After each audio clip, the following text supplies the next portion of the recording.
중국의 알리, 테무, 쉬인 등 이커머스 플랫폼이 습격하니까 쿠팡이 영업이익이 1분기에 반토막 쇼크가 났어요.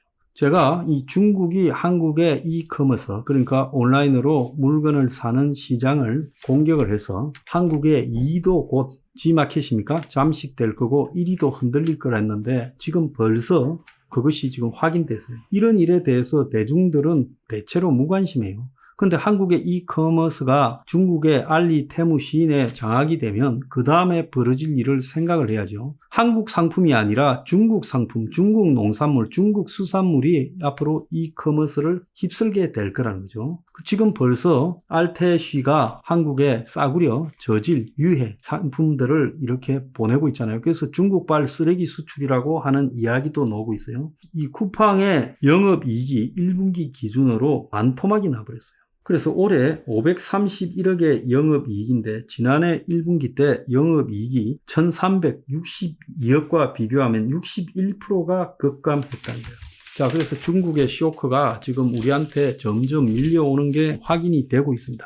이렇게 중국발 흐름이 한국의 시장까지 장악을 하니까 더 못 버티는 자영업자들 5대 은행의 연체액이 37%까지 늘어났다는 거예요. 자영업자 연체가 지금 굉장히 빠르게 진행이 되고 있다는 게 확인이 되고 있어요. 그런데 여기에 더해가 중국이요, 이제 시진핑 체제로 가게 되면서 그동안의 자본주의적 외형을 띄고 민주주의적 요소를 일부 도입했던 것을 다 폐기하고 있어요. 오늘 중앙일보에 보면 중국에서 한국인도 불시에 휴대전화를 검문당할 수 있다. 그래서 중국이 전자기기 불신 검문을 법제화해서 7월 1일부터 외국인도 예외 없이 시행한다는 거예요. 중국 사람들은 이미 출입국 사무소에서 세관들에게 전화기를 뺏겨가지고 검문당하는 것이 여러 번 확인되고 심지어 세관이 여행객의 휴대전화를 이렇게 검문을 한다는 거예요. 중국 당첩당국인 한국의 국정원 같은 국가안전부가 SNS를 통해서 철저하게 중국 여행자나 체류 외국인의 폰 불신 검문,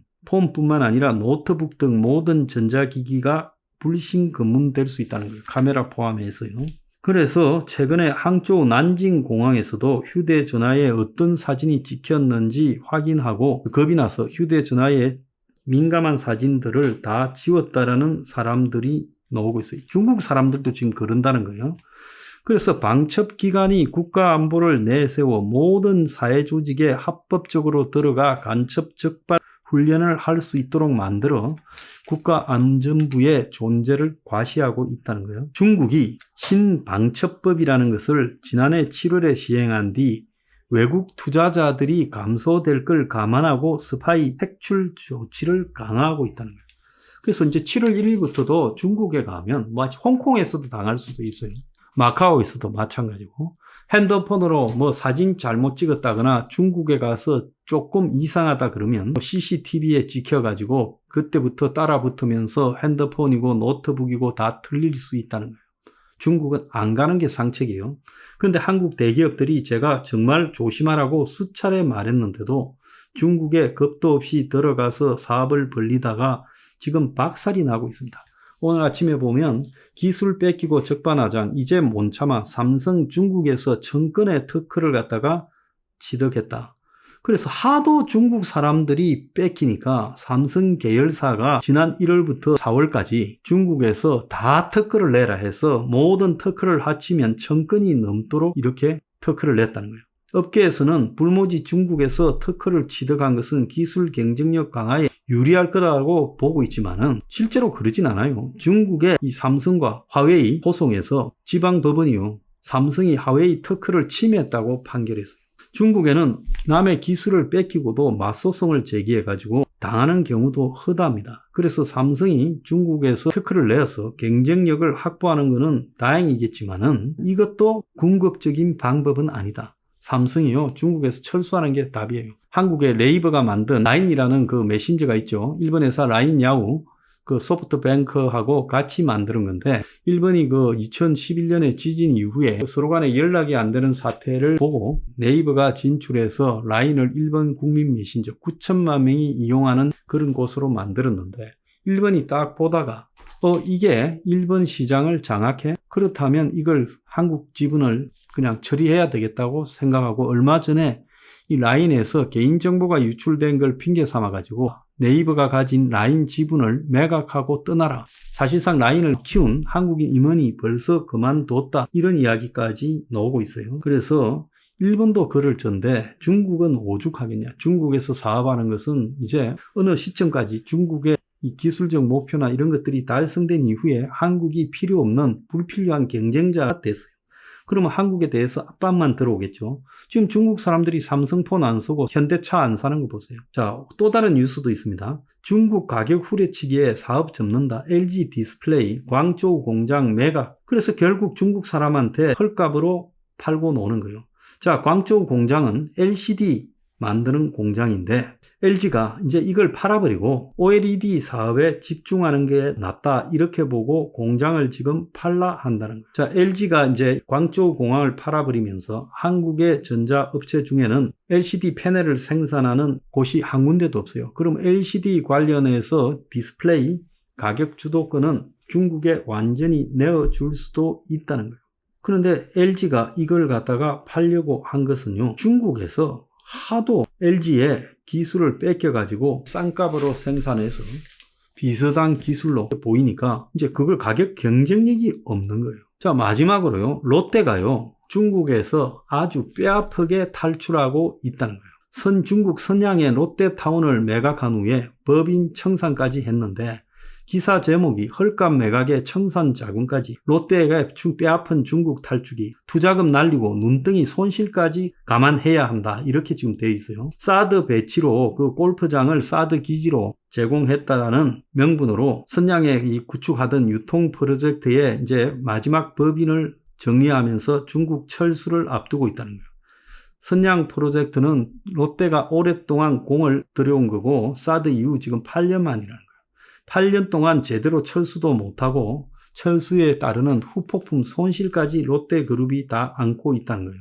롯데 프라퍼티 선양이라는 회사, 그리고 롯데 글로리 프라퍼티 선양이라는 회사 지분 100%를 중국 심양시 시의 자회사한테 매각하고 있는데 매각 가격은 아주 헐값인 4,500억으로 추정된다는 거예요. 그래서 롯데가 중국의 선양에 롯데타운을 개발하기 위해서 만들었던 설립법인이요, 100% 롯데가 지분을 가지고 있는 자회사인데 지금 청산에 들어가고 있다는 거예요.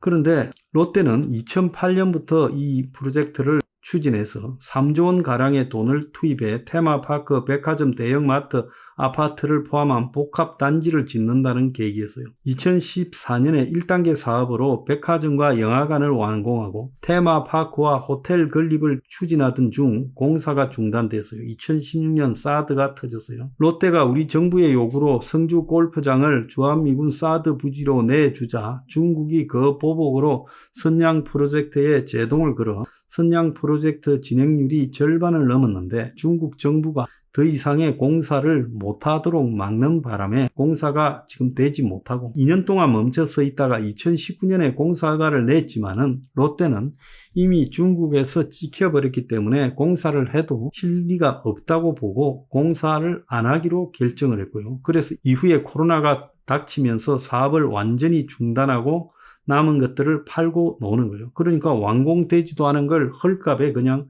파는데요. 롯데 자산개발이라는 이 홀딩 컴퍼니가 돈을 수천억 투자했다가 장부 가액이 제로가 되어버렸어요. 그러니까 지금 이런 복합 유통 프로젝트를 짓는다고 들어간 돈을 롯데가 다 감당을 해야 되는 거죠. 그래서 수천억의 손실을 롯데가 입었을 걸로 보이고요. 남은 프로젝트 부지와 건물은 중국에 다 내놓고 있다는 거예요. 그래서 중국의 시에서 산다는 거예요. 그래서 롯데 중국 내 사업장은 청두에만 있는데 청두에도 비슷한 프로젝트를 하고 있는데 1조 원을 투입하기로 된 건데 여기도 지금 공사 중단 재개를 반복하다가 관련 법인들을 매각하기로 결정했는데 롯데의 이 청두의 법인이 자본이 완전히 잠식된 사례라는 거예요. 그래서 이 청두 사업도 선양처럼 헐값에 정리해야 될 거다. 중국이 버티면서 사업이 안 되도록 해가지고 결국은 헐값에 털고 나가도록 한다는 거예요.